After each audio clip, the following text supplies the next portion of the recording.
Bismillahirrahmanirrahim. Assalamualaikum warahmatullahi wabarakatuh. Saya akan memberikan kuliah perencanaan pelabuhan dengan topik bahasan tipe pelabuhan. Gambar di samping adalah dermaga atau jeti dari pelabuhan batubara dari suatu PLTU. Yang warna kuning ini adalah kren untuk membongkar batubara dari tongkang pengangkut batubara. Ini tongkang pengangkut batubara yang kemudian memindahkannya dengan menggunakan belt conveyor untuk ditimbun di lapangan penumpukan batubara. Video ini saya buat dengan mengacu pada buku perencanaan pelabuhan yang saya tulis. Kalau ada yang ingin memiliki buku ini, bisa menghubungi ke nomor kontak ini. Tipe pelabuhan. Pelabuhan dapat dibedakan menjadi beberapa tipe, yaitu dari sisi penyelenggaraan, dibedakan menjadi pelabuhan umum dan pelabuhan khusus. Dari segi kegunaan, dibedakan menjadi pelabuhan minyak, pelabuhan barang, pelabuhan penumpang, pelabuhan ikan, dan sebagainya. Ditinjau dari letak geografis, bisa dibedakan menjadi pelabuhan alam, pelabuhan buatan, dan pelabuhan semi alam. Tipe pelabuhan dari sisi penyelenggaraan. Yang pertama adalah pelabuhan umum.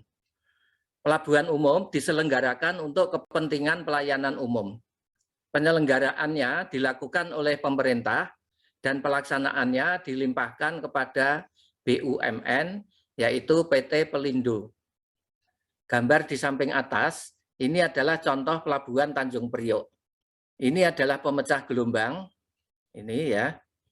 Kemudian ini adalah mulut pelabuhan, dan ini adalah alur pelayaran. Di sisi atas ini adalah dermaga. Kelihatan dermaganya sedang penuh, sehingga banyak kapal yang menunggu baik di perairan pelabuhan maupun di luar pelabuhan. Sedang gambar di bawahnya adalah terminal peti kemas Semarang.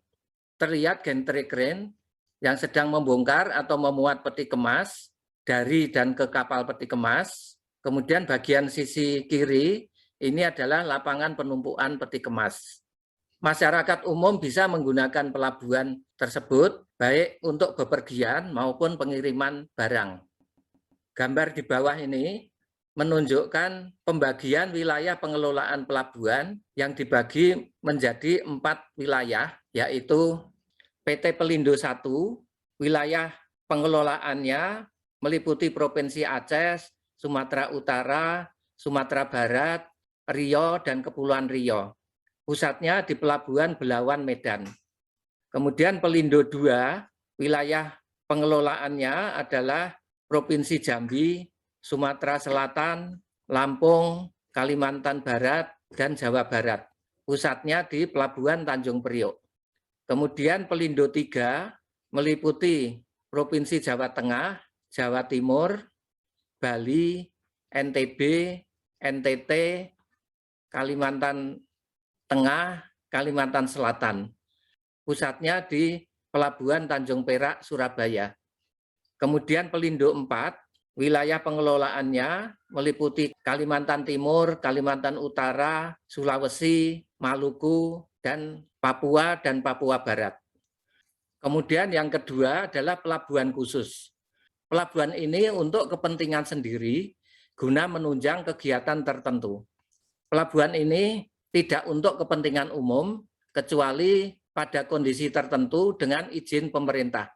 Misalnya ketika kondisi darurat, bencana alam, dan sebagainya. Pelabuhan ini dibangun oleh perusahaan untuk kepentingan perusahaan tersebut. Sebagai contoh adalah pelabuhan PLTU Adipala yang khusus untuk membongkar batu bara untuk PLTU tersebut. Kapal terbesar yang mengangkut batu bara di pelabuhan PLTU Adipala adalah sebesar 35.000 DWT. Gambar di samping kanan adalah pelabuhan PLTU Adipala. Pelabuhan ini khusus untuk menerima atau membongkar batu bara untuk keperluan pembangkitan listrik PLTU Adipala. Ini adalah pemecah gelombang sisi timur yang panjangnya sekitar 1.500 meter, sedangkan yang sisi barat panjangnya 600-an meter. Fungsi dari pemecah gelombang ini adalah melindungi perairan pelabuhan ini dari gangguan gelombang yang sangat besar di Samudra Indonesia. Ini adalah perairan pelabuhan, kemudian ini adalah jetty untuk merapat kapal yang melakukan pembongkaran batu bara, sedangkan ini adalah lapangan penumpukan batu bara. Ini adalah jetty atau dermaga di mana kapal batu bara ini merapat. Kemudian di sini ada 2 kren untuk membongkar batu bara dari kapal batu bara dan kemudian menuangkan batu bara tersebut untuk dibawa melalui belt conveyor, kemudian ditimbun di lapangan penumpukan batu bara. Gambar di samping yang warna kuning adalah kren untuk membongkar batu bara dari kapal. Berikutnya adalah tipe pelabuhan dari segi penggunaannya. Yang pertama adalah pelabuhan minyak. Bobot kapal tanker adalah besar, sehingga draftnya juga besar. Draft adalah bagian kapal yang terendam air. Muatan minyak adalah ringan, sehingga bongkar muatnya bisa dengan menggunakan pipa dan pompa. Dermaga biasanya berupa jetty yang menjorok ke laut, yang ujungnya sampai pada kedalaman air yang cukup untuk kapal bertambat. Untuk kapal tanker yang sangat besar, bisa ditambatkan di SPM atau single point mooring, yaitu berupa pelampung dilepas pantai, kemudian kapal ditambatkan pada pelampung tersebut, sekaligus sebagai sarana untuk membongkar muatan. Minyak dialirkan melalui pipa bawah laut. Gambar samping kiri adalah jetty yang menjorok ke laut dengan ujung jetty berada pada kedalaman yang cukup untuk kapal merapat ke dermaga. Ini adalah kapal yang merapat di ujung jetty. Kalau kita lihat tampang memanjangnya, ini adalah jetty yang didukung oleh tiang-tiang pancang. Ujung jetty berada pada kedalaman yang cukup di mana kapal bisa merapat. Minyak bisa dibongkar dengan menggunakan pipa-pipa yang ditempatkan di atas jetty. Kemudian minyak dipompa dan kemudian dipindahkan ke tangki-tangki minyak yang ada di sini. Ini adalah rumah pompa, ini adalah tangki minyak. Ini adalah pipa untuk mengalirkan minyak ke tangki-tangki minyak ini. Kemudian gambar bawah kiri, ini adalah contoh bentuk jetty yang ujungnya bercabang 3. Bagian ini adalah jetty untuk kapal besar, yang tengah ini untuk kapal sedang, sedangkan yang kiri ini untuk kapal kecil. Kemudian gambar di sampingnya, ini adalah single point mooring. Jadi ini berupa pelampung, kemudian kapal tanker yang besar ini diikatkan ke pelampung, kemudian minyak dialirkan melalui pipa bawah laut ke darat. Selanjutnya adalah pelabuhan atau terminal penumpang. Terminal ini untuk melayani orang-orang yang bepergian dengan kapal penumpang. Terminal dilengkapi dengan fasilitas yang berhubungan dengan kebutuhan orang yang bepergian, seperti ruang check-in, ruang tunggu, kantor maskapai pelayaran, tempat penjualan tiket, musola, toilet, restoran, ruang keamanan, direksi pelabuhan, dan sebagainya. Gambar di samping atas adalah Pelabuhan Tanjung Perak, Surabaya. Ini adalah terminal penumpang. Di depannya ada 2 kapal penumpang yang sedang merapat ke dermaga. Sedang di sebelahnya ini adalah terminal barang. Kita lihat di sini di belakang dermaga terdapat gudang-gudang. Sedangkan gambar bawah kiri adalah pelabuhan penumpang di Ambon. Kemudian gambar yang tengah adalah ilustrasi terminal penumpang. Di sini ada ruang pemeriksaan keamanan. Sedangkan gambar di sisi kanan adalah para penumpang yang akan naik ke kapal. Berikutnya adalah pelabuhan barang. Terjadi perpindahan moda transportasi dari angkutan laut ke angkutan darat dan sebaliknya. Gambar ini adalah contoh terminal barang umum. Jadi ini adalah kapal yang merapat, kemudian ini ada kren, dan di belakangnya ada gudang. Barang dibongkar dari kapal, kemudian diturunkan ke dermaga. Barang bisa langsung diangkut dengan menggunakan truk atau kereta api ke tempat tujuan, atau bisa juga barang tersebut disimpan dahulu di gudang atau di lapangan penumpukan sebelum dikirim ke tempat tujuan. Demikian pula sebaliknya. Sedangkan gambar yang di bawah ini adalah terminal atau pelabuhan peti kemas.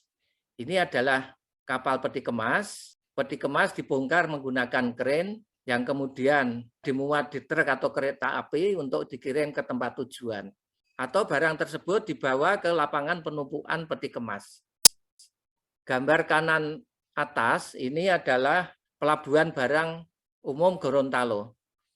Ini ada kapal sedang membongkar muatan dengan menggunakan kren kapal. Jadi dermaga ini tidak dilengkapi dengan kren darat. Dalam gambar ini, kapal sedang membongkar muatan semen yang kemudian dimuat dengan menggunakan truk untuk dibawa ke tempat tujuan. Sedangkan gambar di bawah adalah terminal peti kemas. Ini adalah kren yang membongkar peti kemas untuk dibawa ke lapangan penumpukan peti kemas yang berada di sisi kiri ini. Berikutnya adalah pelabuhan ikan. Pelabuhan ikan merupakan tempat kapal-kapal ikan melakukan kegiatan penangkapan ikan dan pelayanan lainnya, seperti pelelangan ikan, servis atau perbaikan kapal, dan sebagainya. Pelayanan pelabuhan ikan harus cepat, mengingat kapal-kapal membawa barang berupa ikan yang mudah membusuk.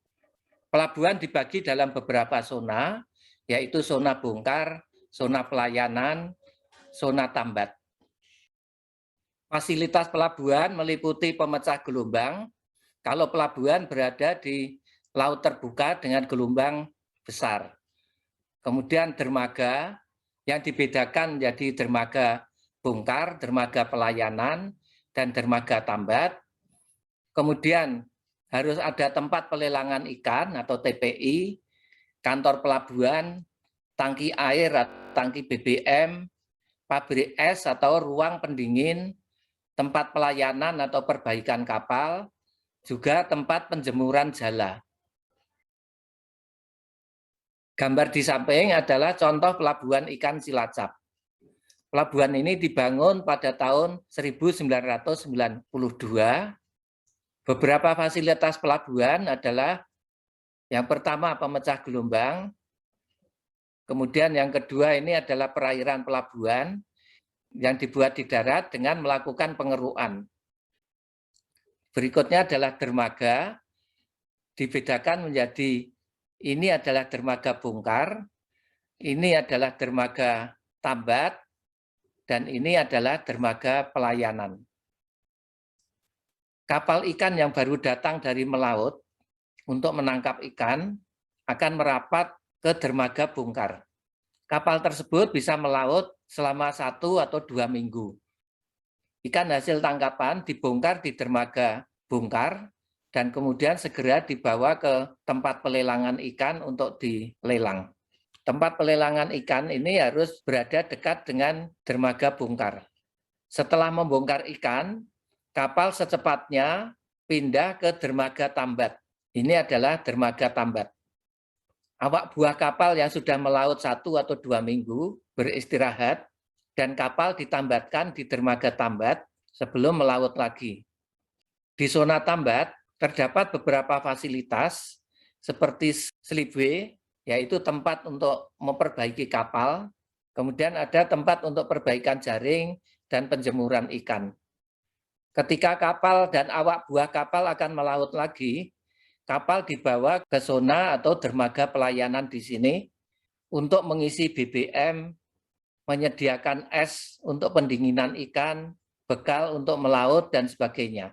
Setelah siap, kapal melaut lagi untuk waktu seminggu, 2 minggu, atau bahkan lebih. Gambar di samping adalah pelabuhan ikan Cilacap yang sudah diperbesar. Ketika selesai dibangun, pemecah gelombang sisi timur hanya ini, dan sisi barat adalah ini. Nah, sekarang sudah diperpanjang sisi timur menjadi seperti ini, sisi barat menjadi seperti ini. Gambar di bawahnya adalah tampak pelabuhan dari darat. Kelihatan di sini bahwa kolam pelabuhan sudah penuh, sehingga perlu diperbesar dengan menambah kolam pelabuhan di daerah ini. Selanjutnya adalah tipe pelabuhan menurut letak geografis yang bisa dibedakan menjadi yang pertama adalah pelabuhan alam, yaitu perairan pelabuhan yang terlindungi dari gelombang secara alami. Pelabuhan bisa berada di sungai, selat, atau teluk. Contohnya adalah Pelabuhan Tanjung Intan Cilacap yang berada di muara sungai atau selat, kemudian Pelabuhan Tanjung Perak Surabaya yang berada di Selat Madura, Pelabuhan Pontianak yang berada di muara Sungai Kapuas. Yang kedua adalah pelabuhan buatan, yaitu perairan pelabuhan yang dilindungi oleh pemecah gelombang. Contohnya adalah Pelabuhan Tanjung Priok di Jakarta, Tanjung Mas di Semarang, Pelabuhan Ikan Cilacap. Yang ketiga adalah pelabuhan semi alam, yaitu merupakan pelabuhan campuran dari kedua tipe di atas. Pelabuhan memanfaatkan perairan yang secara alami sudah tenang, yang kemudian dilengkapi dengan bangunan pelindung gelombang dan atau sedimentasi. Contohnya adalah Pelabuhan Pulau Bayi, Bengkulu, dan juga Pelabuhan Ikan Pekalongan. Berikut adalah contoh pelabuhan umum Cilacap. Jadi Cilacap berada di Jawa Tengah, di sini ya. Kalau kita perbesar, ini adalah peta Cilacap, di sebelah selatannya terdapat Pulau Nusa Kambangan. Kalau diperbesar, ini ada muara Sungai Donan, ini adalah Pulau Nusa Kambangan. Nah, Pelabuhan Cilacap berada di sini. Jadi perairan ini terlindung dari gelombang besar di Samudra Hindia oleh Pulau Nusa Kambangan ini. Gambar di samping adalah dermaga Pelabuhan Tanjung Intan Cilacap. Di sini ada kapal yang sedang merapat. Pelabuhan ini tidak memerlukan pemecah gelombang karena perairannya sudah tenang, terlindung oleh Pulau Nusa Kambangan. Pelabuhan berada di muara Sungai Donan, perairannya tenang, terlindung oleh Pulau Nusa Kambangan. Tanpa pemecah gelombang, dengan membuat dermaga di tepi sungai dan pendalaman alur pelayaran. Ini adalah contoh pelabuhan buatan. Pelabuhan buatan berada di laut terbuka dengan gelombang besar. Perlu pemecah gelombang, biayanya sangat mahal. Ini beberapa contoh, yaitu Pelabuhan Tanjung Priok, kemudian Pelabuhan Ikan Cilacap, dan Pelabuhan PLTU Adipala. Pelabuhan Tanjung Priok dilindungi oleh pemecah gelombang ini. Kemudian dermaganya berada di sini. Ini adalah perairan pelabuhan, ini mulut pelabuhan. Gambar di bawahnya adalah foto udara dari sisi laut, yang tadi sudah dijelaskan di depannya. Ini adalah pemecah gelombang, ini alur pelayaran, ini dermaga. Gambar samping kiri bawah juga sudah dijelaskan tadi, yaitu Pelabuhan Ikan Cilacap yang dilindungi oleh pemecah gelombang. Sedangkan gambar kanan adalah Pelabuhan PLTU Adipala yang juga sudah dijelaskan di depan. Kemudian berikutnya adalah pelabuhan semi alam.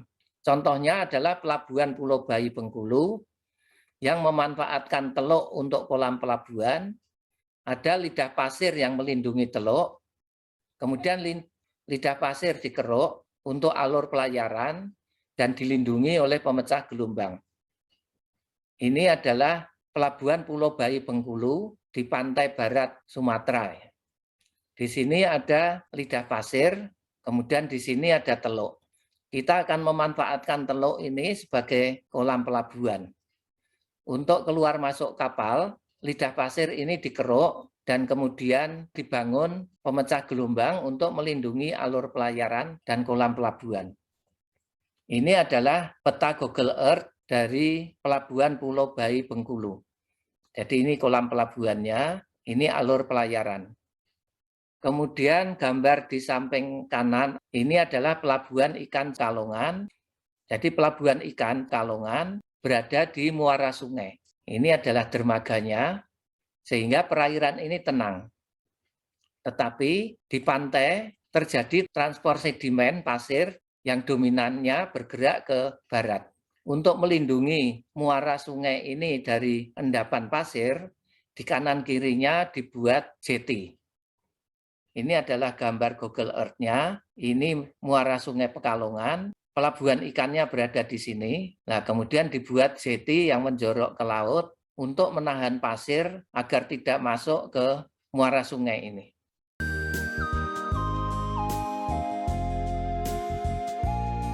Saudara sekalian yang saya hormati, saya kira ini yang bisa saya sampaikan. Semoga bermanfaat.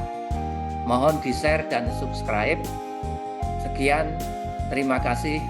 Wassalamualaikum warahmatullahi wabarakatuh.